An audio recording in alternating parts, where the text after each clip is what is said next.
날마다 쓰는 나의 신앙일기 TV 데일리 큐티 남이한기입니다. 오늘은 히브리서 7장 1절부터 3절을 묵상하겠습니다. 이 멜기세덱은 살렘 왕이요 지극히 높으신 하나님의 제사장이라. 여러 왕을 쳐서 죽이고 돌아오는 아브라함을 만나 복을 빈 자라.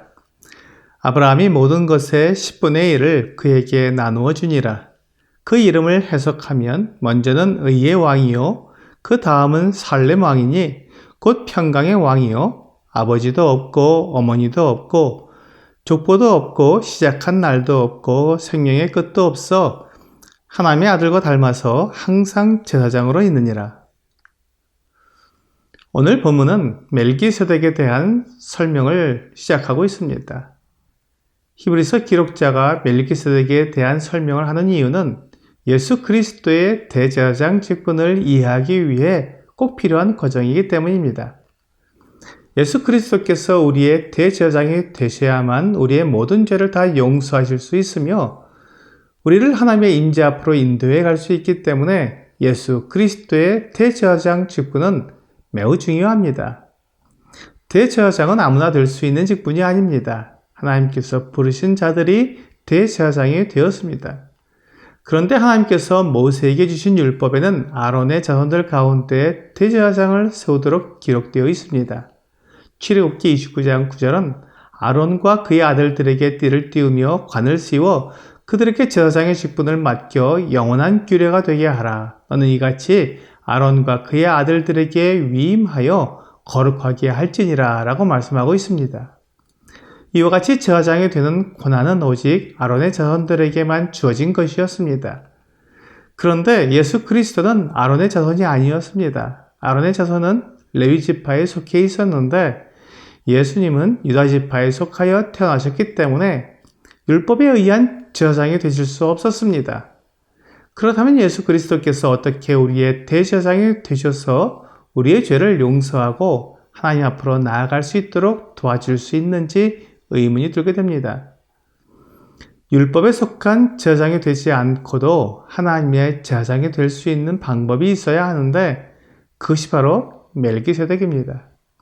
멜기세덱은 살렘 왕이요 지극히 높은 하나님의 제사장이라고 말씀하고 있습니다. 멜기세덱은 예루살렘의 왕이었습니다. 동시에 제사장이었습니다. 또한 멜기세덱은 아브라함을 만나 복을 빌어준 사람입니다. 또한 아브라함이 10분의 1을 멜기세덱에게 바쳤습니다. 그러므로 멜기세덱은 아브라함과 동시대에 살던 사람이었음을 알 수 있습니다.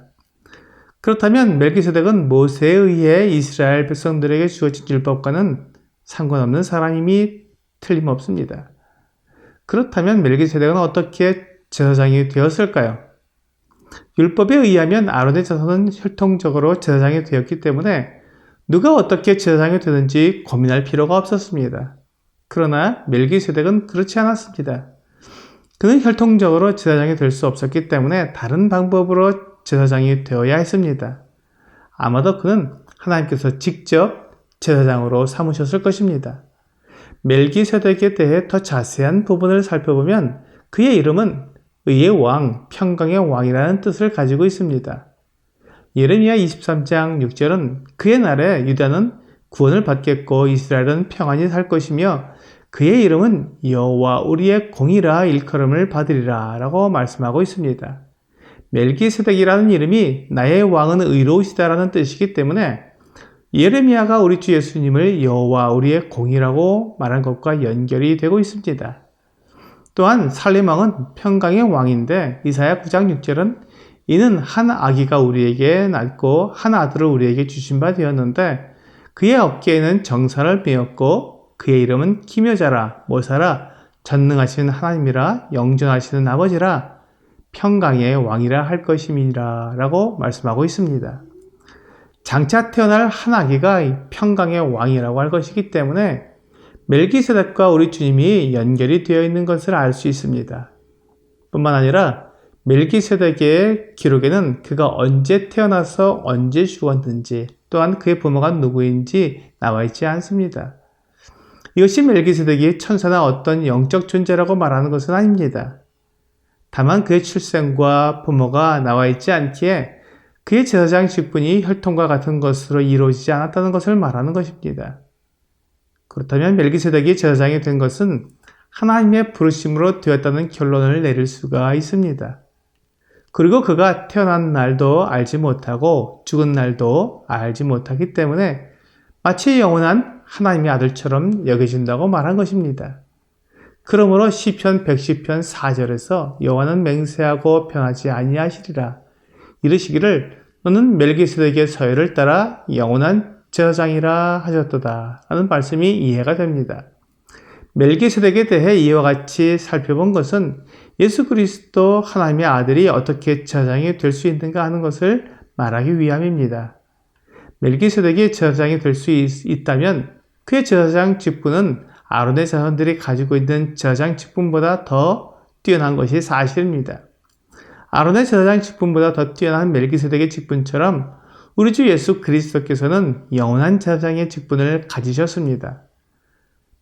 비록 우리 주님께서 아론의 자손으로 태어나시지 않았지만 제사장이 될 수 있는 것은 우리 주님께서 아론보다 먼저 계신 분이시며 아브라함보다 먼저 계신 분이시기 때문입니다.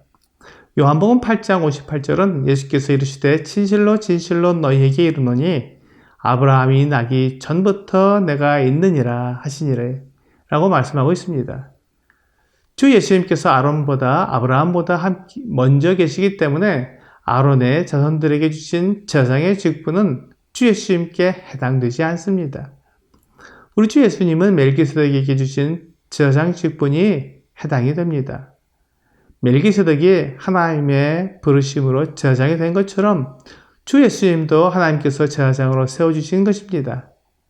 그렇다면 태어나면서부터 혈통적으로 제사장이 된 사람과 하나님께서 불러서 제사장이 된 사람은 차이가 있을까요?